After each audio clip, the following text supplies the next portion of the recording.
I was here to climb what is my Wheel of Hope, the Wheel of Dublin here behind me. And I was doing it to raise funds for the Hope Foundation, and Street Kids in Calcutta Hope Foundation are putting together a trip to Mount Everest, an expedition led by the amazing adventurer Pat Falvey, an Irish man that we're all terribly proud of. And I'm privileged to be led by him up to base camp and maybe beyond, but certainly to base camp Mount Everest.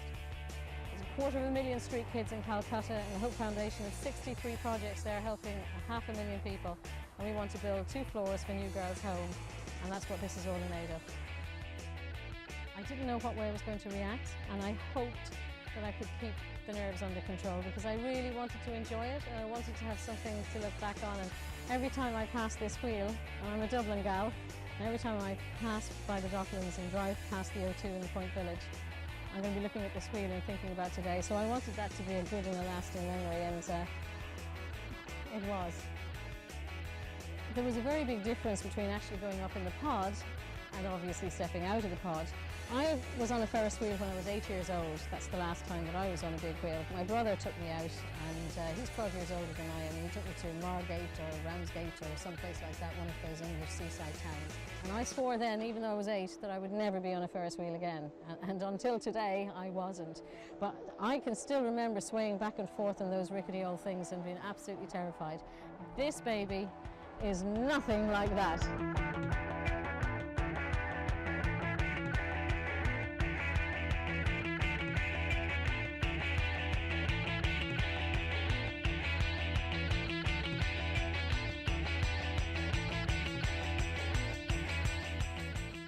Step 1 was getting out underneath all the ropes to swing on the outside of the pod, but with my feet still on the pod.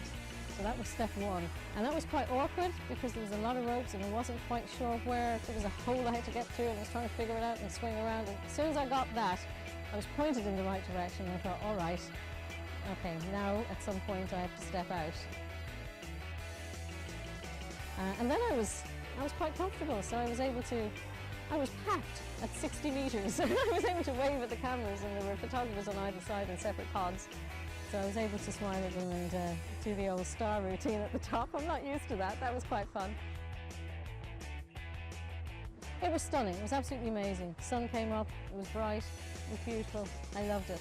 And if I did get nervous, and there was a little frisson at times, Rosalie Thomas from the Hope Foundation, we've become great friends over the last couple of months. She's coming to Everest with us, and she said to me, you know, if you get nervous up there, just concentrate on why you're doing this. And at one point I did. I gave myself that mantra, and I said, yeah. And today was about raising awareness, but also getting cash, and about building that girl's home. And that thought was also with me coming down the hill. So. What's next in the larger picture is Everest. But in the run-up to that, I have a number of fundraising events. So I have Cars at the Castle, which is coming up, hurtling towards me at speed this Sunday.